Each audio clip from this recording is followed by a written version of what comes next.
Greetings, CPC.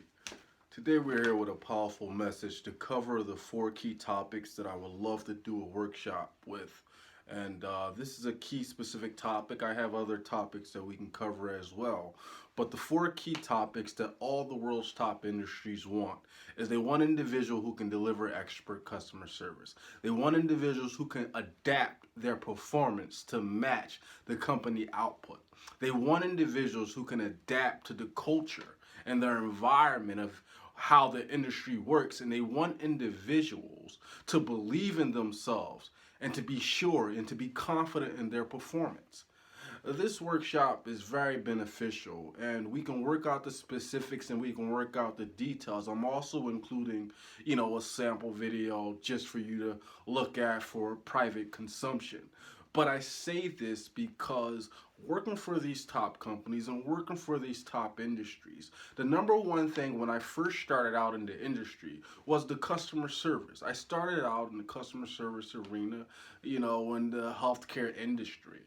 And the reason why I exceeded, and shortly after that I was received an offer from another top company, is because I understood customer service is key. How you service the customer is super important because the customer is king. And a lot of individuals, may have that personalized skill and that customer service skill, but they don't know how to wow the customer. They don't know how to give the customer the personalized experience.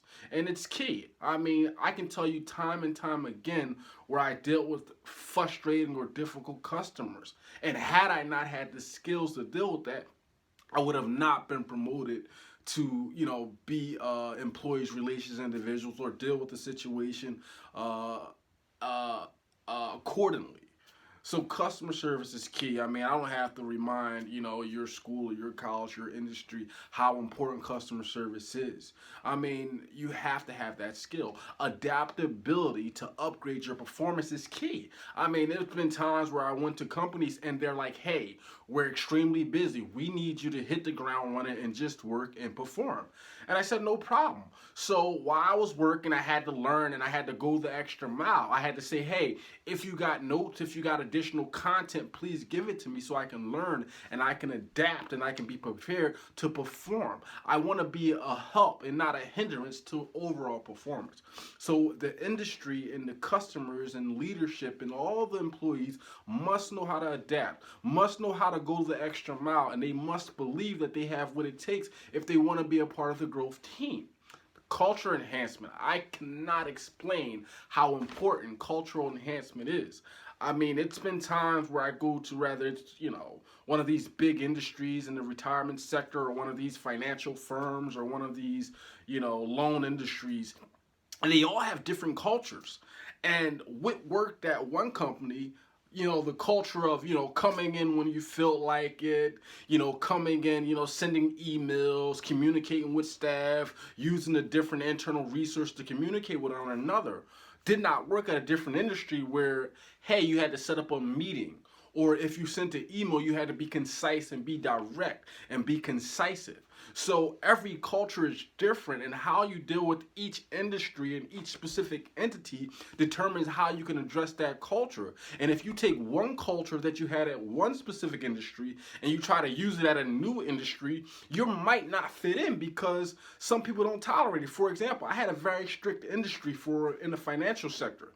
Everybody was numbers driven, everybody was straight to the point, and everybody was time management focused. For example, I had a different industry where it was more lax. It was just, hey, produce the results that we need you to produce, and that's the main focus.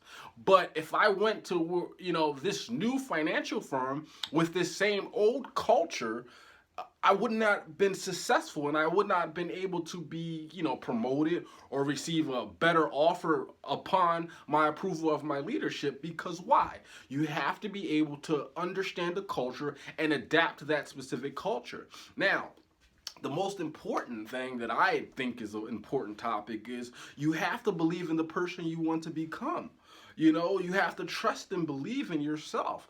I I received an offer from a bank. They said, hey, we have this bank. We want you to be a branch manager. And I say, hey, I apologize. I already made a previous commitment to another firm. I'm sorry if you caught me a week ago. Maybe we could have worked out the specifics. And I went up and I called my brother and I say, hey, brother, do you want to run a bank?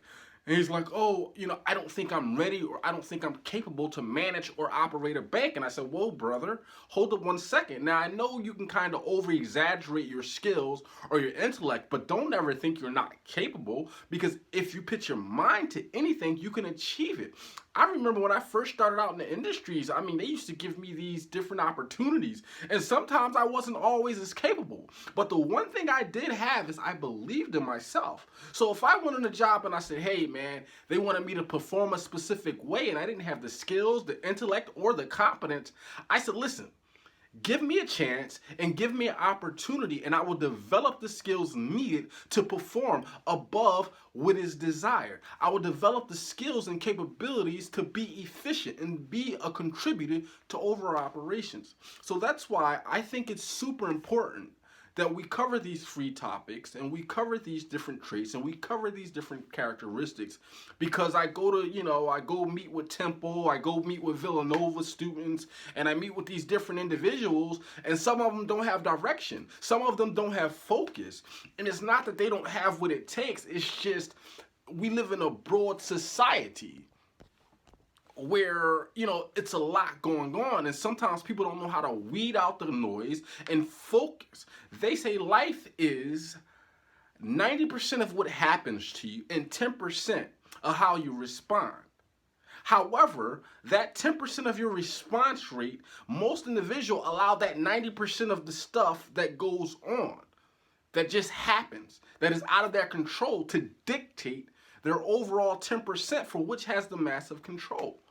The point I'm getting at is you have to learn how to focus. The Pareto principles say this: the top 20% of all your activities and all your responsibilities is responsible for the overall 80% of your output. What does that mean? That means if you focus on your top 20% tasks, top 20% objectives, top 20% of things you need to do and you need to accomplish to succeed and reach your goals, you will be in a better predicament than just trying to do all the 100%. What I'm getting at is this: success, accomplishment, self-fulfillment, longevity, short-term, mid-term, and long-term goals come to one thing: focus, direction, and discernment. And this is what we're going to bring. Of course, like I said, this is free, only because I believe in, I wouldn't have never made it through CPC without the foundation, without the funding that has been provided to me. And I had to work hard, but y'all allowed me to have a path to my success. And I just want to give back. Thank you, ladies and gentlemen. Y'all have a great afternoon. I look forward to hearing from you. I can make more focused and centralized, content to ensure that I deliver a positive message for our alumni. Thank you.